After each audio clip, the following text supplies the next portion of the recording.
안녕하십니까. 2025년 5월 27일 최병무 이펙트 시작하겠습니다. 자, 조희대 대법원장이 주도한 대법원의 이재명 민주당 후보 선거법 위반 허위사실 유포에 대한 유죄 취지의 파기환송. 이게 5월 1일에 있었습니다.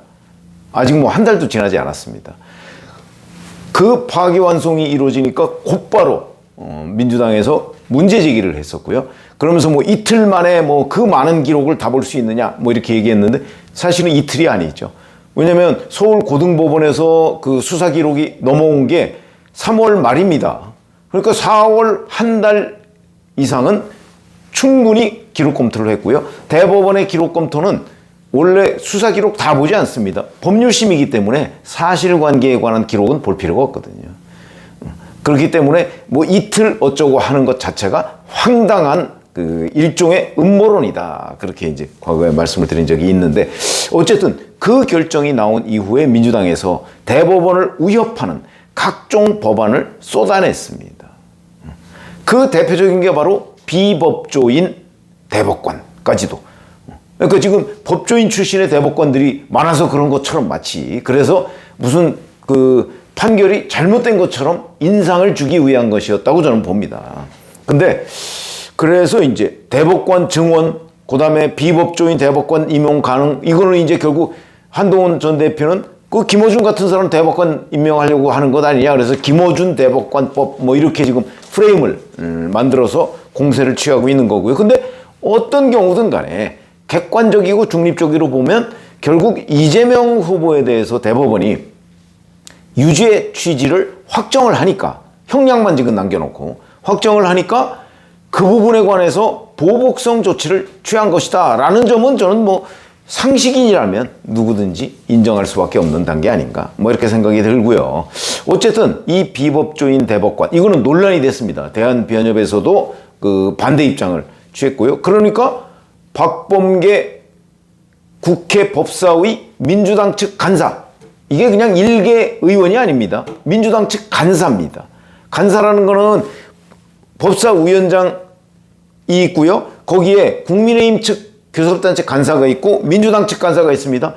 법사위원장이 정청래로 민주당 소속이기 때문에 민주당 측 간사의 영향력은 상당한 거고 더군다나 정청래 법사위원장이 법조인이 아니지 않습니까? 그러다 보니까 법조인인데다가 법무부 장관 출신인 박범계 의원의 영향력은 정청래 위원장한테도 미칠 수 있고요. 민주당 간사이기 때문에 민주당 전체 법사위원들한테 영향을 미칠 수 있습니다. 그러니까 마치 일개 개별 의원이 낸 것처럼 그렇지 않습니다. 박범계 의원이 의원 10명의 동의를 받아서 낸 법안입니다. 그러니까 상당히 중요한 의미를 가지고 있고 민주당 특히 이재명 후보의 뜻이 반영되어 있는 것 아니냐. 뭐 이런 생각을 가질 수밖에 없는 거죠. 근데 이재명 후보는 그에 대해서 내 뜻이 아니다. 이렇게 얘기를 하면서도 표현이 묘합니다. 자, 26일 어제죠. 어제 아주대 학생간담회를 마친 뒤에 기자들한테 이게 이제 법안을 철회했거든요. 그러니까 그걸 내가 지시한 적이 없다. 민생개혁이 급선무인 상태이기 때문에 우선순위 면에서 지금은 때가 아니다. 이렇게 얘기했습니다. 제가 지시하지는 않았지만 위임했기 때문에 권한을 위임했기 때문에 선대위에서 한 것 같다. 이렇게 얘기를 했습니다. 자, 요 워딩 한번 정확하게 기억하시고요. 이틀 전인 24일 기자간담회에서는 뭐라고 얘기했냐면 민주당이나 제 입장이 전혀 아니다. 뭐 여기까지는 그렇습니다. 근데 지금은 내란 극복이 더 중요하다. 그러면 지금이 아니면 할 수 있다는 얘기 아니냐. 그리고 당내에 이런 문제와 관련해 자중하라고 오늘 아침 지시했다. 24일 아침 지시했다는 거죠. 지시한 지 이틀 만에 법안을 철회했고 철회하고 나니까 내가 지시한 적이 없다고 얘기를 합니다. 그러니까 자중하라고 지시했다. 이게 이재명 후보의 정확한 워딩입니다. 자중하라고 지시했다. 그게 무슨 뜻이죠? 근데 이틀 만에 지시한 적이 없다고 얘기합니다. 참 놀라운 일이다. 놀라운 일이죠. 말이라는 게 어다르고 아다른 거지만 이재명 후보가 자중하라 이렇게 지시를 했으면 이재명 후보는 민주당의 아버지입니다. 최고위원이 그렇게 얘기했잖아요. 민주당의 아버지가 자중하라라고 지시했으면 그걸 아들은 뭐라고 받아들여야 될까요? 자중하라. 하지 말라는 거죠.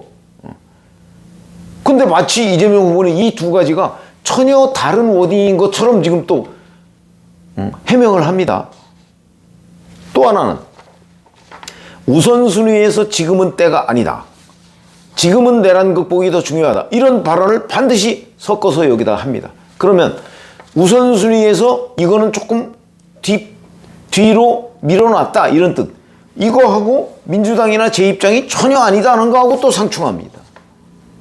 그러면 선거 전에는 이걸 안 꺼내들겠지만 선거 후에는 할 수가 있다. 이런 의미로 받아들여지죠. 철회했다고 해서요. 국회 의안 검색 시스템에 아마 들어가신 분들, 보신 분들 계시겠지만 거기에 수만 건이 있습니다. 그렇기 때문에 철회했다가 다시 내는 거는 뭐 그건 1분도 안 걸립니다. 철회가 그렇게 의미가 큰 게 아닙니다. 그거보다 더 큰 의미는 과연 민주당 내에서 자, 감히 이재명 대선 후보에 대해서 대법원 따위가 유죄 취지로 파기환송 너희들 좀 당해봐. 이런 분위기가 있는가 없는가 이게 더 중요한 거죠. 그런 분위기가 있다면 철회했다는 게 중요한 팩트가 아닙니다. 이재명 후보 대통령이 당선된 이후에 다시 추진하면 되는 거죠. 1분도 안 걸린다니까요. 그거 다시 접수하는데. 그렇기 때문에 이 자체가 무슨 대단한 의미를 가진 것처럼 지금 언론이 보도를 하고 있지만 그렇지 않다. 다시 내면 되는데. 그러니까 그거보다 더 중요한 거는 이에 대한 민주당의 공감대가 있느냐가 중요하다. 근데 이재명 후보의 말을 24일 거와 26일 거를 다 종합해보면 공감대는 있는 것 같습니다. 우선순위 얘기. 지금은 때가 아니라는 얘기. 그러면 결국 어느 시점에 때를 찾아서 이걸 추진하겠다는 뜻 아닌가요? 이건 말꼬리를 잡는 거하고 관련 없는 거. 이재명 후보의 머릿속 생각을 지금 우리가 짐작하고 분석하는 거죠. 생각이 있는 거죠. 대법원에 대한 보복 조치 여전히 생각이 있는 겁니다. 너희들이 감히 나를 이런 거 아닙니까? 그 생각의 반영이 바로 비법조인 대법관 김어준 대법관 발상까지 나온 거다. 저는 이렇게 봅니다. 뿐만 아니고요. 이에 대한 공감대를 저는 이재명 후보가 어느 정도 시사하는 대목이다. 이런 거고요. 자, 이에 대한 또 다른 정황도 있습니다. 왜? 박범계 의원이 낸 김어준 대법관법 이거 철회했죠? 근데 장경태 의원이 낸 대법관 100명 증원 이거는 철회한다고 해놓고 아직 법안 검색 시스템에는 오늘 오전까지 계속 있습니다. 그러면 그냥 흐지부지 넘어가나? 또 철회했다고 그래서 중요한 의미도 아니고. 근데 김용민 의원이 5월 2일에 발의한 대법관 30명 증원 법안 이건 또 철회 대상이 아닙니다. 여전히 있습니다. 만약에 이것이 관철이 된다면 이재명 대통령이 지금 현재 14명인 대법관을 중에 30명으로 늘리고 16명을 이재명이 임명하게 됩니다. 어떻게 되겠습니까? 물론 법관 추천위원회 이런 걸 거친다고는 하지만 그 제도도 또 어떻게 바꿀지 모르는 거고요.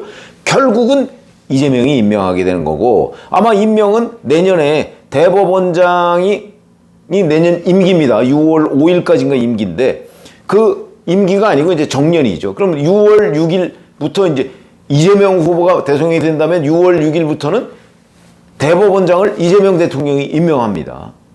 임명해서 임기가 시작이 되죠. 그렇게 되면 이재명이 임명한 대법원장이 대법관 16명의 임명 추천 임명에 관여하게 되는 거예요. 결국 이재명이 관여하게 되는 거예요. 이재명이 16명, 지금보다 훨씬 더 많은 숫자의 대법관을 관여하게 된다. 임명하게 된다. 어떤 결과가 초래될까? 결국은 여전히 30명이 됐든 얼마가 됐든 이건 현재의 대법원에 대한 보복 조치인 것은 틀림없다고 보는 게 합리적 관측이다. 이런 거고요. 뿐만 아니고요.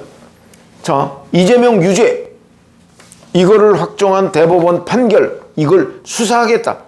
그게 조의대특검법입니다. 이거 여전히 철회되지 않고 그대로 있습니다. 또 하나, 이 특검에다가 무기를 쥐어주는 역할을 하는 법 왜곡죄. 이 법안도 여전히 있습니다. 이것도 대법원 또는 법원에 대한 위협 법안입니다. 이거 철회하지 않았습니다. 여전히 있고요. 그 다음에 법원 판결에 대해서도 헌법소원을 가능하게 하는 법안. 이거는 사실상 사심제를 하겠다는 얘기입니다. 우리나라의 사법 시스템을, 건국 이래 유지되어 온 사법 시스템을 전면적으로 바꾸겠다. 어떻게? 헌법재판소 구성이 이재명 대통령한테 유리하게 돼 있으니까 대법원 위에 헌재를 만들겠다.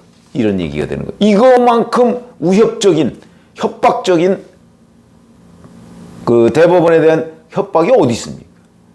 아마 이런 정도가 되면요, 거의 대법관들 아마 사표내고 싶은 심정일 가능성이 대단히 높습니다. 이런 법안들은 이 사법 압박용 법안이 여전히 있습니다. 그러니까 이재명 후보가 무슨 뭐 비법조인 대법관법, 뭐 김어준 대법관법 이거 뭐 처리했다고 해서 대법원에 대한 압박을 이제 잠시 유보했구나. 아닙니다. 여전히 대법원에 대한 위협법은 살아있다. 이런 거고요. 그런 점에서 본다면 지금 뭐 여론조사도 뭐 여전히 또 아직도 이재명이 굉장히 앞서 있다. 뭐 이런 것들이 나오고 있습니다. 물론 어떤 여론조사를 믿느냐. 그거야 뭐 알 수가 없지만 이제 마지막으로 남은 거는 결국 투표율인데 투표율에 얼마나 많은 국민의힘 지지층이 이제 투표장으로 나가서 투표를 하느냐. 근데 내일 모레 사전투표 여기에는 민주당 이재명 후보 지지층이 대거 나갈 것으로 보입니다. 저는 사전투표에도 국민의 김문수 후보 지지층이 열심히 나가서 투표를 해야 된다. 그래야 투표를 하는 비율이 높아진다. 6월 3일 날 뭐 갑자기 다른 일 때문에 못하는 사람도 생기지 않겠습니까? 그렇게 보고요. 결국 이런 부분, 이재명의 법원 협박, 대법원 협박, 이 부분에 대한 심판은 이제 뭐 법안 한두 개 처리했다고 되는 문제가 아니고 유권자의 심판만 남았다. 이렇게 생각을 합니다. 고맙습니다.